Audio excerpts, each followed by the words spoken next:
We're glad to have you back. Nigeria Climate Innovation Center, NCIC, has recently released a comprehensive report highlighting the potential of a circular economy approach to effectively address the issues of waste management. The report highlights the economic and social benefits of adopting a circular economy for plastic waste management in Nigeria. It suggests that this approach not only addresses the environmental concerns, but also presents opportunities for job creation, income generation, and sustainable development. Well, let's get talking. I introduced him earlier. He's the Chief Operating Officer of the Nigerian Climate Innovation Center, Mr. Adamu Gabar. Thank you so much. It's good to have you on the program. Good afternoon. It's a pleasure to be. Can you hear me? Yes, I can hear you. Great, great. Good afternoon. Good afternoon. Yes. All right then. Now, let's go straight to business. The NCC recently released a report on plastic waste management. Can you tell us about the key findings and why this report is significant? Once again, thank you, Tolu, and a very warm welcome to our listeners. Quite frankly, I think it would be nice to give a bit of an exposition about why this report was set up in the first place. Okay. So we have looked at a situation whereby Nigeria pretends, that particular potential, around creating a circular economy model around single-use plastics. And we're trying to gravitate that towards economic benefits, social benefits, and environmental benefits. And this opposes the great taxation policy which the government is proposing in some quarters. So putting up this report, of course, we came up with some very significant findings, especially, as I mentioned earlier, around the economic benefits of recycling plastics rather than taxing the producers or importers of plastic waste. We can leverage this based on our findings to curb the macroeconomic challenges of unemployment. For example, if you want to recycle about 5,000 to 10,000 tons of plastic waste, you can create about 1,000 jobs from that volume. And looking at the volume Nigeria generates on an annual basis, which is about 2.5 to 3 million tons of plastic waste, you can generate millions of jobs. So imagine we could just recycle about 50% of what we currently generate in terms of plastic waste. We can do about 3 million jobs. So plastic waste recycling is a job creator on its own, and this would enhance the GDP of the country because of the investment portfolio potential of this sector, which is about anything between 5 to 10 billion dollars, if we could use those figures as an approximation. In fact, in Lagos State alone, about 18 billion naira was generated in 2021 as recorded to Loma. So it's a wealth creator, it's a business creator, it's a value chain creator, because we have a very vibrant value chain playing around plastic waste recycling. So the benefits are pretty much enormous, but just to mention a few, the economic benefits are really significant and can continue to drive this ecosystem, drive jobs, increase and improve, the standard of living of especially low-income communities, underserved and unserved communities. Looking at this report, it's also proposing a circular economy approach. Can you briefly explain what circular economy is and how it differs from the traditional waste management methods?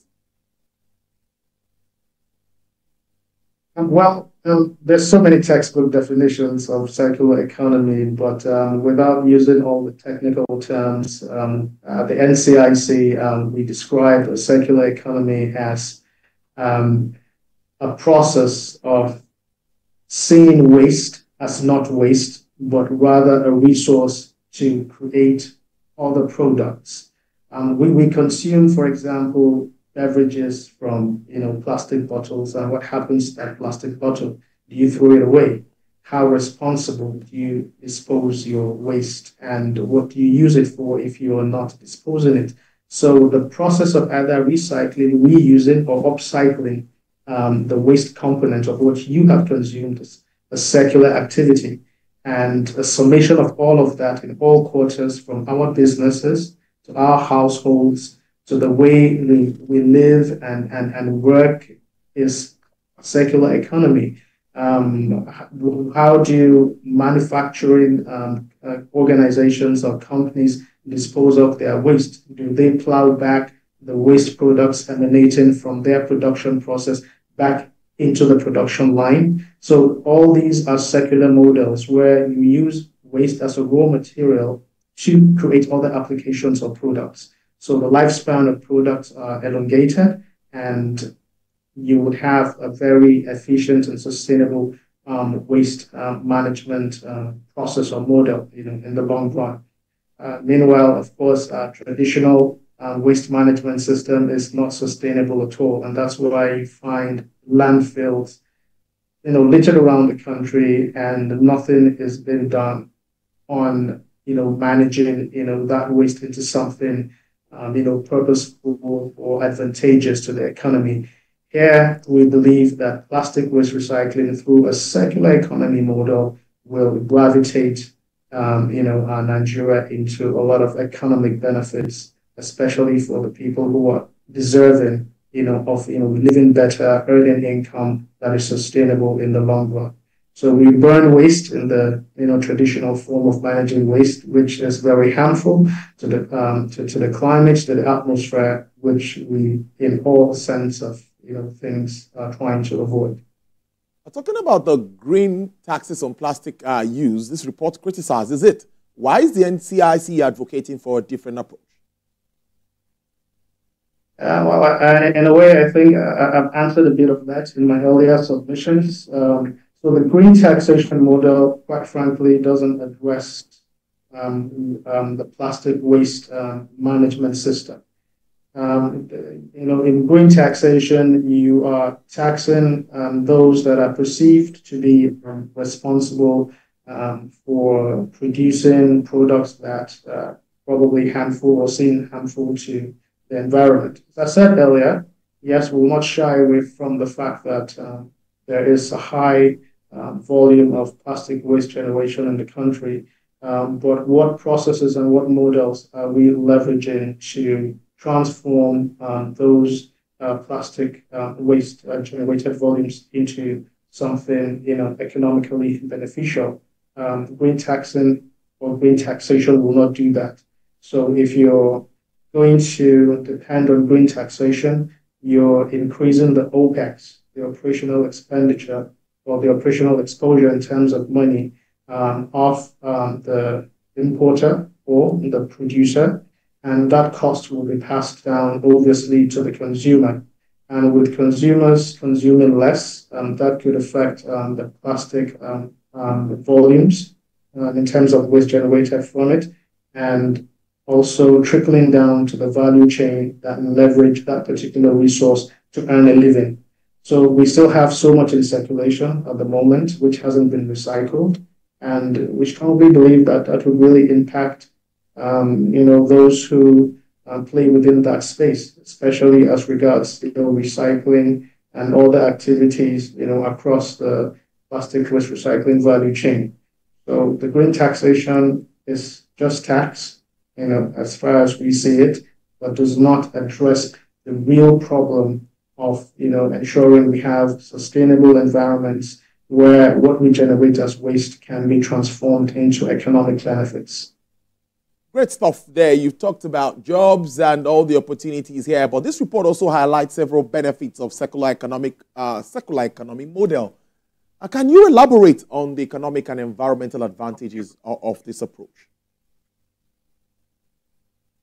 I cannot emphasize enough. Absolutely, job creation is something that we really require in this country. I think unemployment is at almost 40% from the last time I checked. Keeping the environment, very clean and sustainable, especially when you leverage behavioral change. So why we have this problem, if I could put it that way, in the first instance, is because of the lack of awareness, around the benefits of recycling.